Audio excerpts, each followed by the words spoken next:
करोड़ों लोग अपनी नौकरियां छोड़ के आए थे, व्यवसाय छोड़ के आए थे, दुश्मनियां ली थी लोगों ने। उन सब की हत्या एक आत्ममुग्ध आदमी ने, एक चरित्रहीन आदमी ने अपनी निजी महत्वाकांक्षाओं की पूर्ति के लिए की।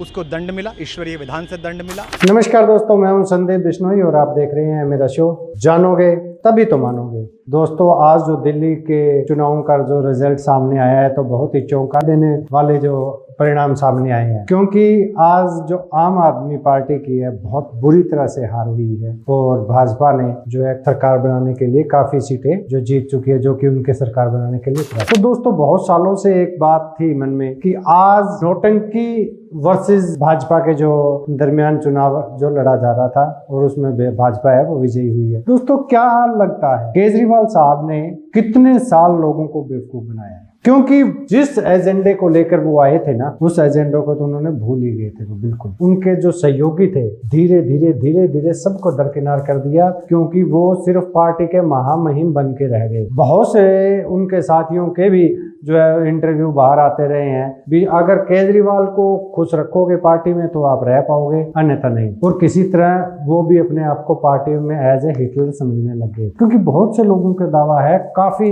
इंटरव्यूज पड़े हैं, सभी ने एक ही दावा किया है कि पार्टी में केजरीवाल को हम नाराज नहीं कर सकते और केजरीवाल जो सही है वही सही मानना पड़ेगा। तो दोस्तों, केजरीवाल ने अभी पिछले दिनों सिर्फ मोदी को हराना है, मोदी को हराना है, मोदी को हराना है, बस उनको एक ही माइंड सेट था भी जैसे कैसे मोदी का विरोध करना है। और हालांकि जब वो पार्टी में आए थे तब ऐसी कोई विचारधारा नहीं थी, तब कांग्रेस को हराना था, लेकिन कांग्रेस को तो उन्होंने साथ मिला लिया, उन तमाम पार्टियों को साथ में मिला लिया जो पहले उनके हिसाब से भ्रष्ट थे। और फिर लोकपाल के लिए बात कर रहे, फिर लोकपाल में नौटंकी होती रही, एक रोना, हर बात का रोना, जी मुझे ये नहीं करने देता, मुझे वो नहीं करने देता, मुझे एलजी नहीं करने देता। पंजाब में तो पर्याप्त सरकार थी, वहां पे लोकपाल कहाँ गया? तो जो आप केजरीवाल जी ये जो दुनिया को बेवकूफ बना रहे थे ना, आतिशी जी एक नया ड्रामा का एक नेक्स्ट लेवल देखो भी, उनका एक सीट छोड़ देनी, केजरीवाल जी आएंगे ही उस पर बैठेंगे जी, हम तो बस उनके वो राम राज्य की तरह जो भरत ने खड़ाऊ के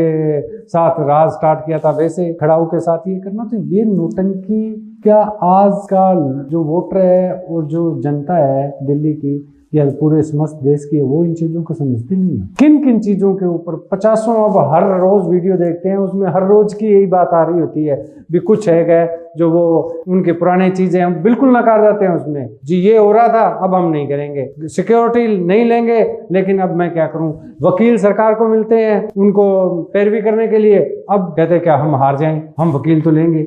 मतलब किसी एक स्टैंड पे खड़ा नहीं था बंदा। ये कोई मैं अपने हिसाब से या मैं नहीं कह रहा हूं, मुझे तो इस बात की मैं खुद चाहता था कि जो ये दिल्ली के अंदर जो ये नौटंकी बंद हो। सरकारें आएंगी, सरकारें जाएंगी, सरकारों का मुद्दा नहीं है, लेकिन नौटंकी के वर्सेस मुद्दा है। Free free free free free, बस मतलब क्या सरकार सारा देश में सब कुछ फ्री कर देंगे क्या?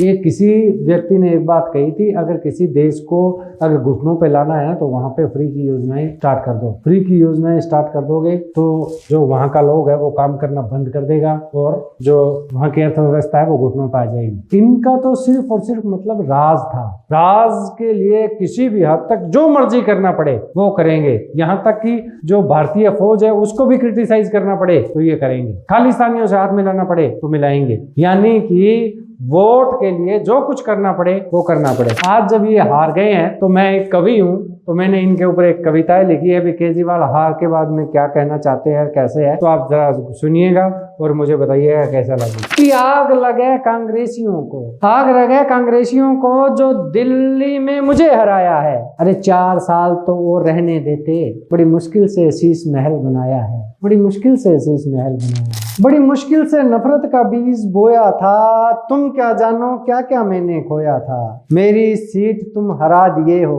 तुम्हें क्या पता मैं कहाँ कहाँ जाके रोया था, मैं कहाँ कहाँ जाके रोया था। शराब का पैसा भी खाया था, पंजाब से धन भी लाया, शराब का पैसा भी खाया था, पंजाब से धन में लाया था, फिर भी पता नहीं क्यों हार गया। 2100 का भी सपना दिखाया था, 2100 का भी सपना दिखाया था। ईमानदारी किस नाली बह गई, ईमानदारी किस नाली बह गई, बताओ ईमानदारी कहाँ रह गई? ईमानदारी किस नाली बह गई? बताओ ईमानदारी कहाँ रह गई?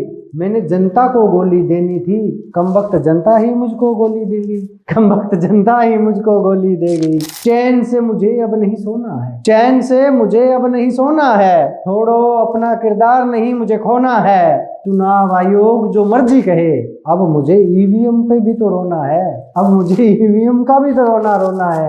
तो देखो जी, ये सब है। अब ऐसा माहौल है जो केजरीवाल जी का है वो ऐसा होएगा। हालांकि एक बात है, पार्टी की हार या जीत होती रहती है, पार्टियां आती हैं, कोई इसमें बड़ी बात नहीं है। लेकिन सबसे बड़ी मुद्दा जो मेरा है, नोटंकी वर्सेस चुनाव। अब की बार का जो चुनाव था वो नोटंकी वर्सेस भाजपा था। और जो चुनाव हुआ है इसके अंदर दिल्ली के जो निवासी है उन्होंने अच्छी तरह से समझा दिया, अच्छी तरह से कि नोटंकी नहीं चलेगी। ये जो हर बात पे आप दूसरों को दोष देते हो, जी एलजी ने नहीं करने दिया, आप ये बात बताइए, क्या सिर्फ केजरीवाल को ही पता है भी देश है जो बर्बाद हो रहा है? बस सिर्फ और सिर्फ केजरीवाल, बाकी पूरी जनता है वो तो सिर्फ बेवकूफ है, उनके किसी में दिमाग है ही नहीं। और सिर्फ जो डाटा है, जो सब कुछ है वो केजरीवाल जी के पास है। बस मोदी से देश को बचाना है। अरे हम तो यहाँ तक सोच रहे थे केजरीवाल से दिल्ली को बचा लिया जाए। और अब की बार जो ये फैसला आया है, मैं बहुत सराहना करता हूँ दिल्ली वासियों के लिए।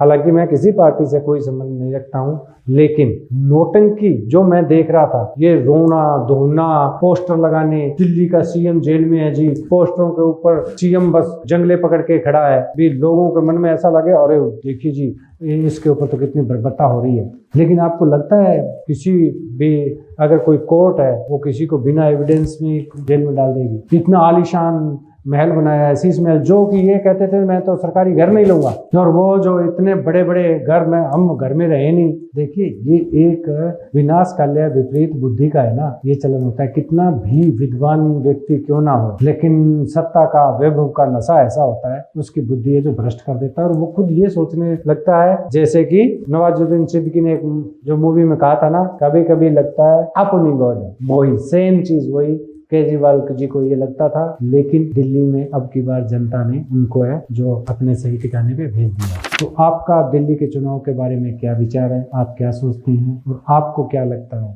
मेन वजह केजरीवाल की हारने की क्या रही? आप मुझे वीडियो में कमेंट के जरिए जरूर बताइएगा। और अभी तक अगर मेरा चैनल आपने सब्सक्राइब नहीं किया है तो जल्दी से जल्दी मेरा चैनल सब्सक्राइब जरूर कर लीजिएगा, क्योंकि आने वाली वीडियो में मैं बहुत सी अलग अलग मुद्दों पे वीडियो बनाता हूँ और बड़े इंटरेस्टिंग जो फैक्ट्स हैं वो लेके आता हूँ। तो इसी हिसाब से मेरे साथ आप बने रहिएगा, हमेशा मेरी वीडियो देखते रहिएगा। और इसी के साथ ही मैं वीडियो यही समाप्त करता हूँ। नमस्कार, नमन प्रणाम, जय हिंद।